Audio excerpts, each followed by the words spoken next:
آپ کے سامنے ہے، اور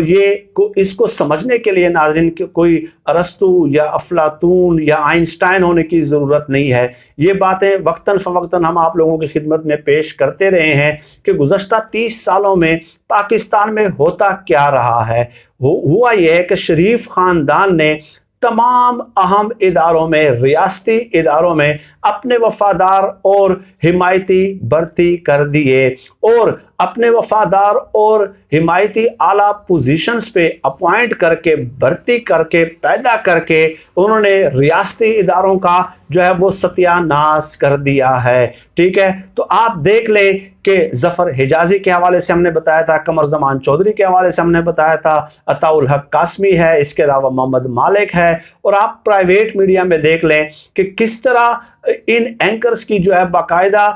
سرکاری اشتہارات کے ذریعے تشہیر کی گئی، ان کو سرکاری اعزازات سے، سرکاری ایوارڈ سے جو ہے وہ نوازا گیا۔ ٹھیک ہے، اور لوگوں کے ذہن میں یہ ایک تاثر قائم کرنے کی کوشش کی گئی کہ جیسے یہ جو صحافی ہیں جن کے نام ہم نے لیے ہیں، ٹھیک ہے، جیسے یہ بہت بڑے تھنک ٹینکس ہیں، ٹھیک ہے، اور بہت بڑے اسکالرز ہیں، رائٹرز ہیں، کریٹو اور رائٹرز ہیں، یہ لوگ بڑے تخلیقی صلاحیتوں سے متصف لوگ ہیں، تو ان لوگوں کی باقاعدہ پرورش کی گئی، لفافوں کے ذریعے سمجھ لیں، اعزازات، سرکاری اعزازات کے ذریعے سمجھ لیں، پلاٹس کے ذریعے سمجھ لیں، ٹھیک ہے، اور یہ باتیں ہم مختلف اوقات میں کرتے رہے ہیں۔ تو وہ اس لیے ان کو تیار کیا گیا ناظرین کہ یہ بات بھی آپ لوگوں کے علم میں ہے کہ یہاں پہ سیاست، تجارت اور صحافت کا گٹھ جوڑ رہا ہے۔ جیسے کہ میں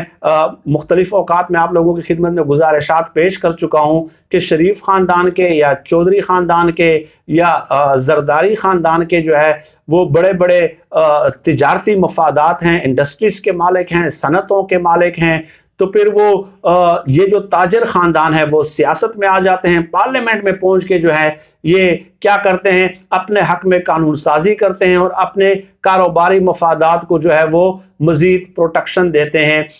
پارلیمنٹ میں پہنچ کے۔ تو پھر ہوتا کیا ہے کہ جب ایک ایماندار حکمران آتا ہے یا کوئی اور حکومت آتی ہے اور ان کی کرپشن کی جڑوں تک جو ہے نا وہ حکمران پہنچنے لگ جاتے ہیں، تو پھر یہ اپنے وفادار اور حمایتی صحافیوں کو، اینکرز کو، تجزیہ کاروں کو ٹاسک دے دیتے ہیں کہ اب آپ یہ بیانیہ ڈیولپ کرنا شروع کر دیں کہ ہم سے سیاسی انتقام لیا جا رہا ہے۔ گویا تجارت سے سیاست، سیاست سے پارلیمنٹ، پارلیمنٹ میں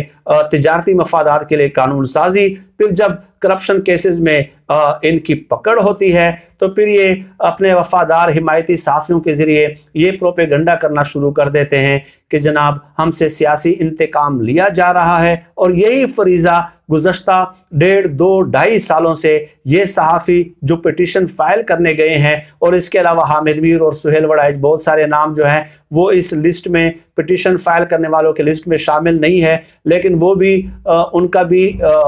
یہی حال ہے۔ ٹھیک ہے، وہ بھی اپنی تحریروں کے ذریعے، اپنی قلم کے ذریعے، اپنی آواز کے ذریعے، اپنے کتابوں کے ذریعے، اپنے پروگرامز کے ذریعے، ٹھیک ہے، اپنے ٹویٹس کے ذریعے، اپنے فیس بک کے ذریعے یہی فریضہ جو ہے شریف خاندان کی وفاداری کا سر انجام دے رہے ہیں۔ بہرحال آج یوٹیوبرز کے جو ہے نا اور سوشل میڈیا ایکٹیوسٹ کے جو موقف تھا اس کی فتح ہوئی ہے، اور ان لوگوں نے اپنے عمل سے آج یہ ثابت کر دیا ہے کہ ہم جو ہے صحافت کے لبادے میں ایک سیاسی پارٹی کا جو ایجنڈا ہے وہ پروموٹ کرتے رہے ہیں اور اس کو ہم صحافت کا نام دیتے رہے ہیں۔ انہوں نے اپنے عمل سے ہمارے دعووں پہ جو ہے مہر تصدیق ثبت کر دی ہے، اور یہی قوم کے لیے بہت ہے کہ قوم کی آنکھیں تو ویسے بھی کھل چکی ہیں، اس لیے وہ مین میڈیا سکرین سے جو ہے وہ متنفر ہو چکے ہیں، اور تقریباً زیادہ تر لوگ جو ہیں وہ اب سوشل میڈیا کی طرف ڈائیورٹ ہو رہے ہیں۔ ناظرین، آخری بات یہ میں بتا دوں کہ پاکستان کے کنسٹیٹیوشن کے صرف ایک آرٹیکل کو پڑھنا اور اس سے کوئی نتیجہ اخذ کرنا یہ بھی فکر اور فہم کے دیوالیہ پن ہونے کے مترادف ہے۔ ٹھیک ہے، اب پاکستان کے کنسٹیٹیوشن کے کئی آرٹیکلز ایسے موجود ہیں جس میں صراحت کے ساتھ یہ لکھا گیا ہے کہ پاکستان آرمی پہ اور جوڈیشری پہ جو ہے کوئی تنقید نہیں کی جا سکتی، اور ڈیفینیٹلی یہ جو پٹیشن ہے وہ بھی جو ہے نا ردی کے ٹوکری کے نظر کر دی جائے گی، لیکن پٹیشن